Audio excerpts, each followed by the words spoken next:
Salut les amis, j'espère que vous allez bien, très content de vous retrouver pour le troisième épisode de notre analyse sur les logos des clubs de football que l'on va faire en voix off aujourd'hui. Restez bien jusqu'à la fin de la vidéo parce que j'ai une grosse annonce à vous faire, surtout si vous aimez le foot africain, la CAN et le foot international. Plus largement, on analyse aujourd'hui 5 nouveaux logos, c'est parti générique.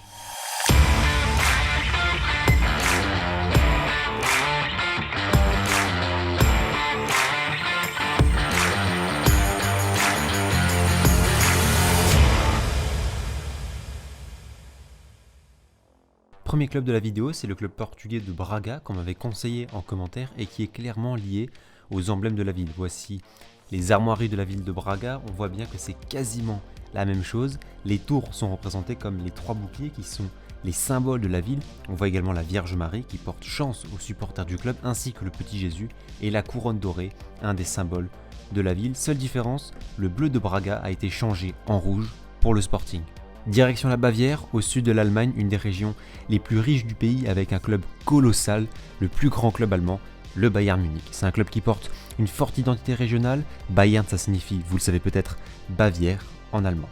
Le logo est un logo assez simple qui a peu évolué depuis 1970. Il est de forme ovale avec du rouge et du blanc, les couleurs traditionnelles de la région, ainsi qu'une sorte de damier bleu et blanc au cœur du logo qui renvoie tout simplement au drapeau de la Bavière. Vous avez aussi les 5 étoiles désormais qui trônent au-dessus du logo du club. C'est une règle assez stricte en Allemagne. Une étoile pour 3 titres de champion, 2 étoiles pour 5 trophées, 3 étoiles pour 10 sacres et 4 pour 20. La 5e valide 30 titres de champion, le Bayern en a 31. On enchaîne avec un nouveau club français dans cette série, c'est le Stade Rennais, un club attractif cette saison en Ligue 1, un club qui est très engagé dans la défense de la culture bretonne par ses nombreuses initiatives. Le logo n'échappe pas à cette règle puisque 2 hermines, l'animal symbole de la Bretagne, sont représentées sur le logo, au centre tenant un ballon de foot. À ne pas confondre avec la moucheture d'hermine qui est en réalité une représentation de la queue de l'animal.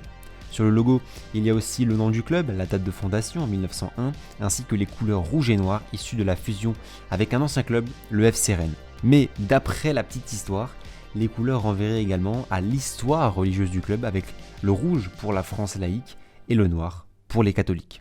On passe à Valence, un club historique du championnat espagnol. Le club tché a un logo très représentatif de la ville de Valence et de sa région. Sur la partie centrale, vous avez le drapeau de la communauté valencienne, la pelota, le ballon de football, et au-dessus, le nom du club.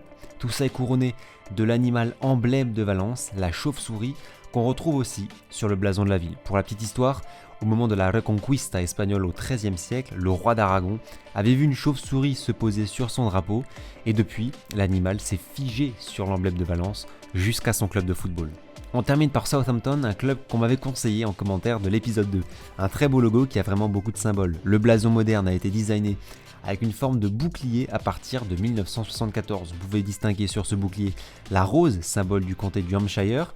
Les vagues sur le logo renvoient à l'histoire de Southampton, qui était une ville réputée au Moyen-Âge pour sa construction de bateaux, tandis que l'arbre est une référence à la New Forest, qui est un des grands parcs naturels du sud de l'Angleterre et qui borde Southampton. Enfin, il y a une petite auréole qui orne ce logo, ça souligne l'aspect religieux du club.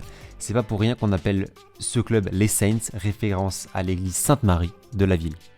C'est la fin de la vidéo les amis, merci si vous êtes encore là parce que j'ai des nouvelles à vous donner sur la suite de l'Arena Foot. Dans une petite dizaine de jours maintenant, je vais lancer une nouvelle série qui va s'intituler En route pour la CAN. Voici le logo de En route pour la CAN qui s'affiche sur votre écran. Ce sera comme ce que j'avais fait pour l'Euro, avant l'Euro, mais cette fois-ci pour la CAN, ce sera un condensé de 2 épisodes. L'un sortira fin décembre 2021 et le deuxième juste avant le début de la compétition, en janvier 2022. Vous saurez absolument tout de cette édition de la Coupe d'Afrique des Nations, donc j'espère que ça vous plaira et que ça ravira mes abonnés, suiveurs du foot africain.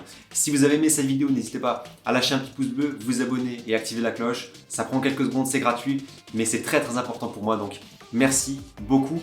On se retrouve avant Noël pour une petite vidéo assez spéciale, vous allez voir. D'ici là, passez une belle journée, une bonne soirée, prenez soin de vous et profitez des vôtres. Ciao!